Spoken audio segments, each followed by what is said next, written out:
Ya, silakan yang mau ditanyakan dulu apa Pak, terkaitan ini ini. ya pertanyaan langsung aja saya Pak ya. Mm-mm. Jadi pertama banyak nanya, Mm. apakah kampas remnya sama, kemudian apakah yang kode K56 ataupun yang K45N sebelumnya bisa mencangkokkan SC sleeper class itu pada mereka, dan kalau memang bisa seperti apa, kalau nggak bisa kenapa gitu. Ya.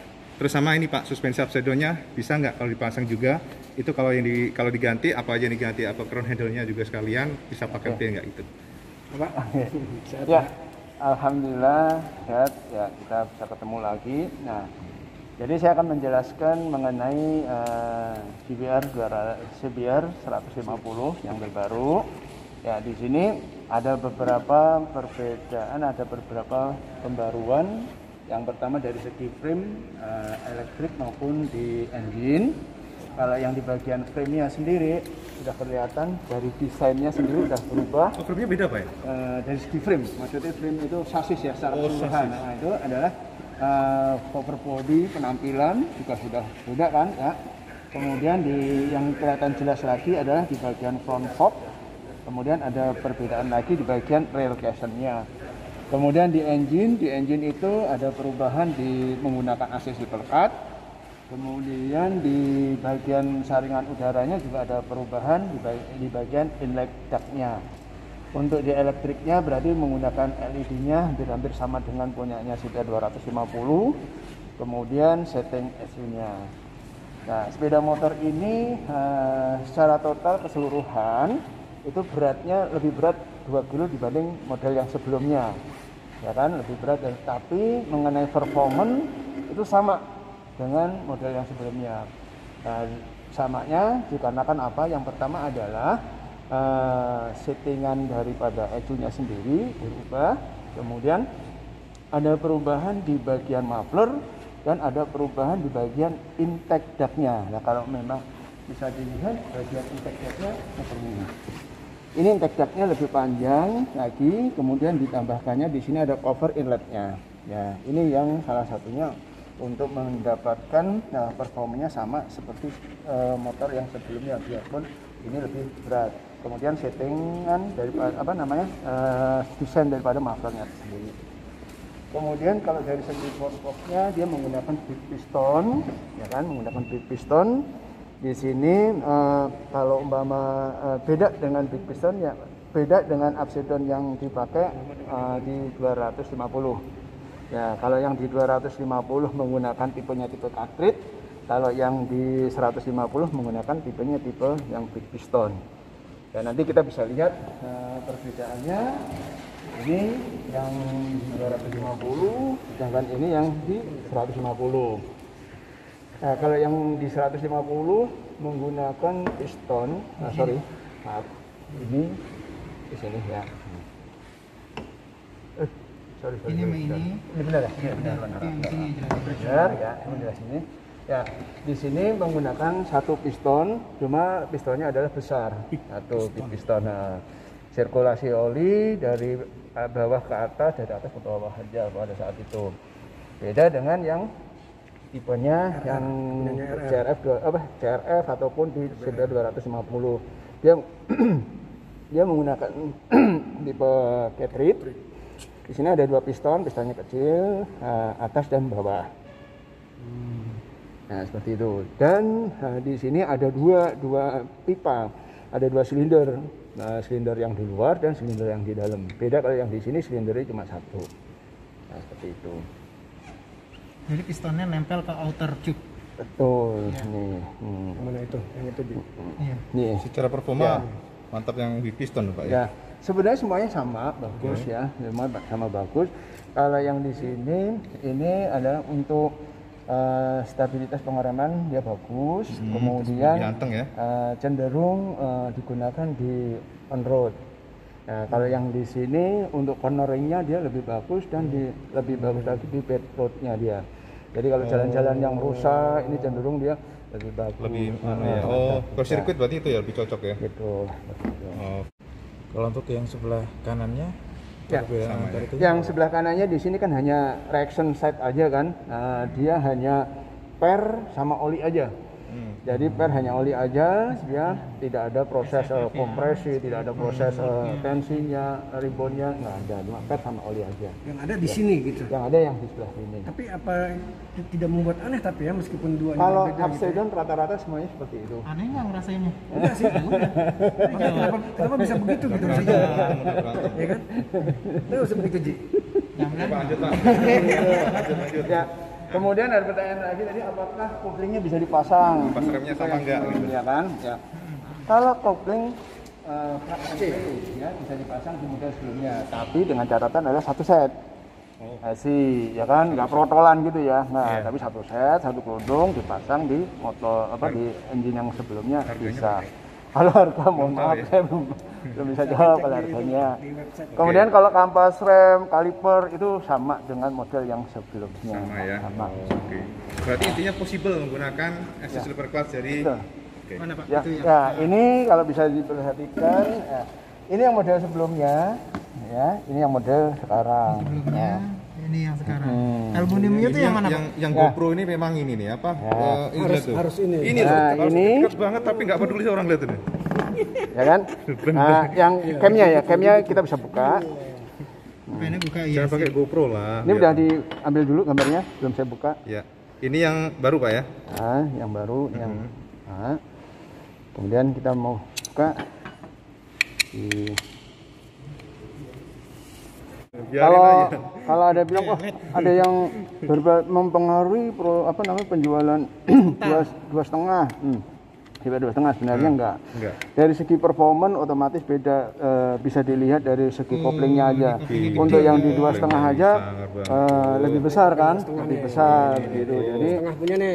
Tuh. jadi K64. Nah, ini pego. Nah, ini 150 beda banget ya. Nanti yang nggak kebagian video ke Jonas Speed aja. Oh iya betul. Nah, tak bongkarin deh. Bongkar dulu, bongkar. Ini pernya terbuat dari plastik atau besi Pak? Nah, dari kudir Mas, kudir. Aduh. itu bukan juga Mas. Ya. Ini center cloud, Nah, center plate. ini pressure. Aluminium. Ya, semuanya aluminium. Ya. Yang ini terikat oleh main shaft, kemudian nanti diteruskan oleh transmisi ke counter shaft ke roda. Iya. Itu yang ini. Kemudian kalau yang ini meneruskan dari ini, Dari engine. nah, dari engine, nah, dari engine. Pada saat putaran akselerasi cepat, maka ini akan mengikat Iya. pressure, ya kuat. Nah, Kebalikan pada saat terjadi deselerasi, maka yang cepat yang ini, yang pressure-nya, sehingga membuka. Set gitu. Membuka. Nah, ini ada perbedaan kebalik dengan yang 2,5. Nah, CBR 2,5. Yang CBR 2,5 nanti yang cepat sama yang lambat itu beda. Kita bisa lihat. Nah, ini plat kopling. ya, Ini per kopling. Ini kopling. Ini rumahnya. nah, kalau yang ini yang di 2,5, Tengah ini. yang di 2,5 itu yang terhubung dengan main shaft adalah center shaft. Senternya. Kalau yang ini tadi adalah pressure-nya. Nah, gitu baru. Gila, yang mekanik pada paham nih kiri kanan lihat. Nah, ini kalau yang bebas ini dengan ini adalah yang di pressure-nya. Nah, jadi pada saat ini berputarnya yang cepatnya yang di sini sekarang. Nah, jadi pada saat akselerasi ini, begitu saat deselerasi yang ini, ya. Nah, seperti itu.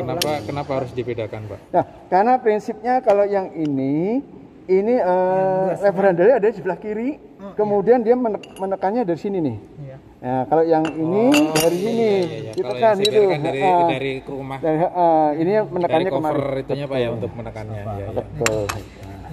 Yang penting aneh. Iya, Yang biar penting mekanik aneh. aja lah, biar Ada mekanik YouTube. ngurusin. Lihat tapi dari plat koplingnya juga beda ya. Beda. Beda, Bisa. Pak. Rode lihat tuh Rode. Rode tadi. Rode. Oke. Aduh, ini moncongnya sampai nongol-nongol ke depan. Iya. Wis ya, wis ya, wis biar aja Pak itu Pak mekanik. Apa lagi Pak? Itu yang bisa saya sampaikan itu untuk CBR 200 CBR 150. Teres mukanya dulu. Kan harus jawab kemarin. Bro, nah ini perbedaan rumah kopling antara CBR 150 yang lama dengan yang baru. Ini untuk yang versi yang lama itu masih versi manual, belum ada assist dan silver clutch-nya. Nah ini yang sudah assist dan silver clutch. Ini bisa dilihat lebih dekat.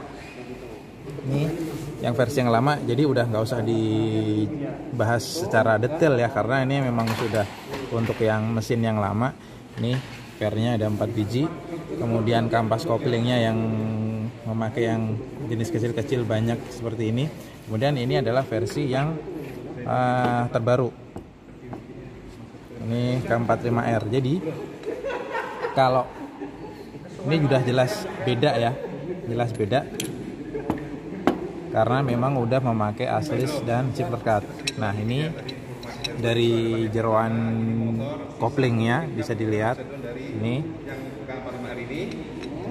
bisa dilihat. Nah perbedaannya, nah ini adalah assist dan silver clutch-nya. Ini kalau kita lihat bandingkan dengan versi yang CBR 250 itu agak beda, karena untuk yang ini CBR 150 yang terbaru ini, posisi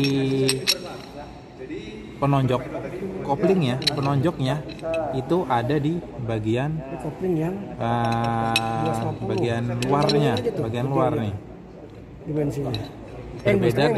Berbeda dengan punya CBR 250, itu penonjok kopling kan ada dari sebelah kiri. Kalau yang CBR 150 dia penonjok koplingnya dari kanan, makanya ada perbedaan di plat rumah kampasnya ya. Ini plat rumah kampasnya ini posisinya berbeda. Kalau yang di CBR 150 dia ada di sebelah kanan. Kalau yang di CBR 250 ini ada di sebelah kiri. Ini yang asnya. Jadi ini yang 250. Ini 2,5 ya. Ini 2,5.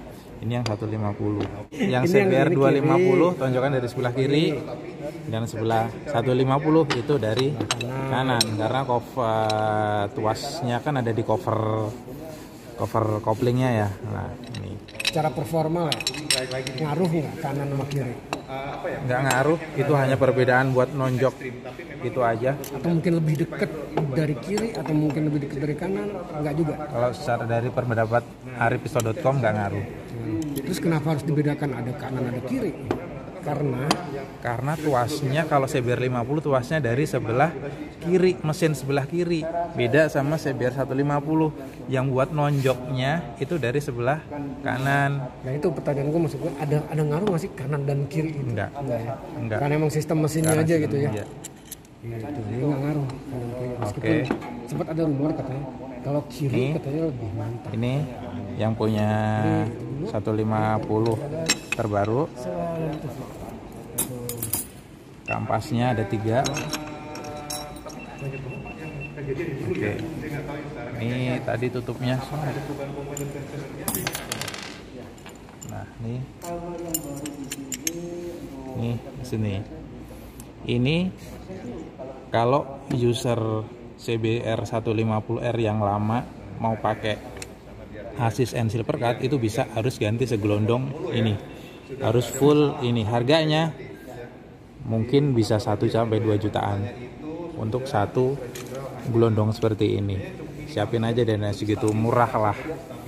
Model tangkinya Pak sekarang Pak, Ya. udah Tangkinya beda ya. sebenarnya sama, dia kontum dia. Nah, di cover ya sekarang ya modelnya gitu. 12 liter masih kok. Masih sama. Pak, kalau suspensi bilang dicangkokkan yang Nah, lama? kemudian yang belakang itu dirubah tanpa menggunakan Adjuster. Namun untuk tingkat kekerasannya masih disamakan dengan standarnya, yaitu di level 2. Nah, level 2. Jadi nggak bisa di Level 2 preload maksudnya. Ya, level 2 2 preload. preloadnya. Ya, betul, level 2 preload. Tapi Cuma bisa di bagian kompresi sama tensinya, ribbonnya itu dia dibuat lebih lembut. Itu kenapa Pak alasannya Pak? Nah, untuk segi stabilitas dan kenyamanan disesuaikan dengan secara keseluruhan, secara keseluruhan. Gitu. Jadi preload hilang ya Pak ya? Setelan preloadnya hilangkan. Pak, ganti suspensi up and down apa aja nih? Nah, Kalau ganti suspensi depan, gantinya semuanya sampai di steering stem, top brake-nya semuanya nih diganti. Sama clip on-nya juga. Iya. Komstirnya sama nggak Pak? Ini sama. Sama persis. Ini sama, tinggal diganti segitiga sampai sini. Berarti ini jenis komstirnya dari versi yang sebelumnya yang sama. Ini, mempatnya kan sama. Dari Oke. awal 2012 juga sama gitu ya. Semua komstirnya sport Honda sama. Kalau fairingnya Pak dicangkokin yang lama? Oh itu Apa sih nggak bisa? pas perubahan stay-nya. Berubah semua ya? Karena ada hubungannya dengan kabel bodi kan berarti kan, karena kan lampunya kan beda. Paham Rasul? Oke. Itu. Wis ngono ya kira-kira. Ada di sana ya Pak. Oke siap, makasih Pak Indra.